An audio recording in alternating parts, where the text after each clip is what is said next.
महाराज जी नमस्तु। मेरा प्रश्न संख्या है कि जैन धर्म के 5 सिद्धांत कौन से हैं? मेरी संख्या बताओ। जैन धर्म के 5 सिद्धांत। जैन धर्म के 5 सिद्धांत क्या, जैन धर्म के तो हजारों सिद्धांत हैं। हजारों सिद्धांत हैं, हर विषय को लेकर के सिद्धांत हैं। लेकिन फिर भी मूल रूप से यदि आप जानना चाहते हो कि सिद्धांत का मतलब, पहले ये समझ लीजिए, जो आपको सिद्ध अंत में बना दे, अंत में आपको सिद्ध बना दे, उसका नाम सिद्धांत। जैसे अहिंसा, ये जैन धर्म का एक अहिंसा नाम का सिद्धांत है कि मुक्ति जब भी मिलेगी वो अहिंसा से मिलेगी। अपरिग्रह नाम का सिद्धांत है, जब भी मुक्ति मिलेगी वो अपरिग्रह से मिलेगी। और अनेकांतवाद नाम का सिद्धांत है, जिससे हम जो है वस्तु स्वरूप को अच्छी तरह से जान सकते हैं, इसलिए वो अनेकांतवाद के सिद्धांत से मुक्ति मिलेगी। और स्यादवाद जो है ये भी एक सिद्धांत है, जिसके कारण जो हम वस्तु स्वरूप का जो व्याख्यान करते हैं उसका भी एक पक्ष रख करके बात करते हैं, शेष पक्ष को गौण करते हैं। ये स्यादवाद भी एक सिद्धांत है। इसके अलावा बहुत कुछ हो सकता है, जैसे आचार्य व्रत है, उससे भी जो है हम मुक्ति प्राप्त कर सकते हैं। जो सत्य है उससे भी हम जो है मुक्ति प्राप्त कर सकते हैं। तो ऐसे हम देखें तो बहुत ज़्यादा जो है सिद्धांत बन सकते हैं। मूल बात तो यह है कि वीतराग धर्म, वीतराग धर्म से हमें जो है सुख मिलेगा, मुक्ति मिलेगी, कर्म की निजरा होगी। तो जैन दर्शन का जो फाउंडेशन है वो वीतराग है। और उस वीतरागता को प्राप्त करने के लिए अणुव्रत और महाव्रत इस प्रकार के व्रत चलते हैं।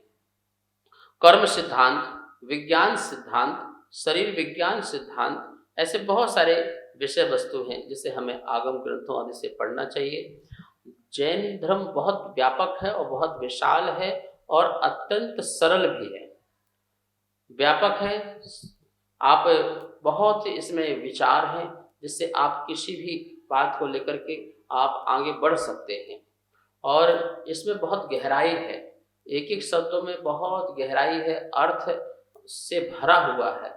अर्थ विहीन कोई भी शब्द जैन आगम में नहीं है। सारे के सारे शब्द जो हैं अर्थ से युक्त हैं और वो हमें बताते हैं कि हम किस प्रकार से जो है कार्य कर सकें। तो जैन धर्म के सिद्धांतों को पढ़ने के लिए इंग्लिश में पढ़ना चाहते हैं तो फंडामेंटल ऑफ जैनिज्म एक बुक है, उसे पढ़ सकते हैं। और भी कैलाश चंद्र जैन का जो है जैन दर्शन एक पुस्तक है, और भी पंडितों के भी जो सारभूत में लिखे हैं। और वैसे यदि आचार्यों के पढ़े तो तत्वार्षुत नाम का एक ग्रंथ है जिसे आपको पढ़ना चाहिए, जिससे आपको बहुत सारे जैन धर्म के सिद्धांत का ज्ञान हो सकता है। नमोस्तु नमोस्तु नमोस्तु महाराज श्री। मेरी एक ये शंका है कि हम माता पिता की इतनी सेवा करते हुए भी वो हमको क्यों नहीं मतलब आशीर्वाद ऐसा दे पाते हैं कि हम सुखी रहें। ऐसी क्या मतलब हमारे में कमी है कि जो हम उन्हें पूरा नहीं कर पाए। नमोस्तु महाराज। माता पिता की सेवा सच बात है, जिन्होंने हमें जन्म दिया है, हमें जीवन दिया है, हमें बहुत कुछ दिया है, संस्कार दिए हैं और न जाने क्या क्या दिया है।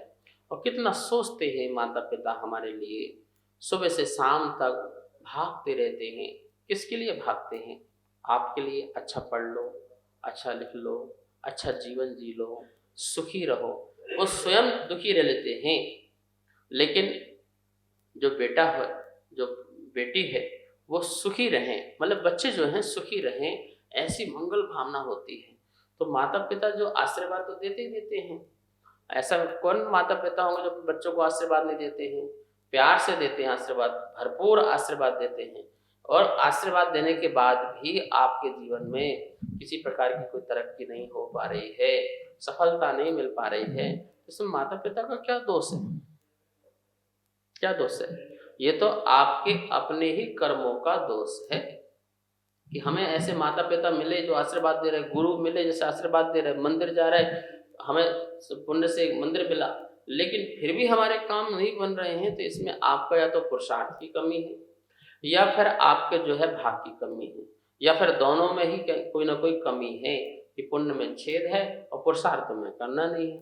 आलसी बन करके घर में बैठना है, प्रमादी बनना है, किसी काम के प्रति तुम्हारी लगन नहीं है, कोई समर्पण नहीं है और ना ही कोई समय से कोई कार्य करना है। तो ये जब तो चीज़ें बनती हैं तो काम नहीं होते हैं।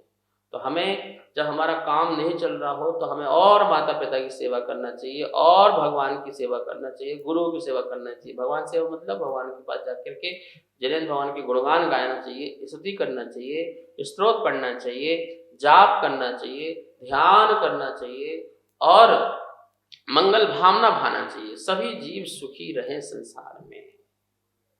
सुखी होने का सबसे अच्छा रास्ता है आप निश्चल भाव से, मायाचारी रहित परिणामों से ये भावना भाएं कि संसार के प्रत्येक प्राणी जो हैं वो सुखी रहें, कोई भी प्राणी जो है दुखी न रहे।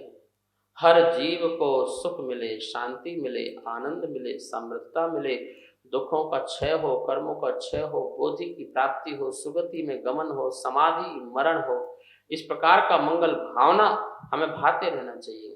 यदि ऐसी प्रार्थना करते हो तो निश्चित ही सारे सुख तुम्हारे पास आ जाएंगे।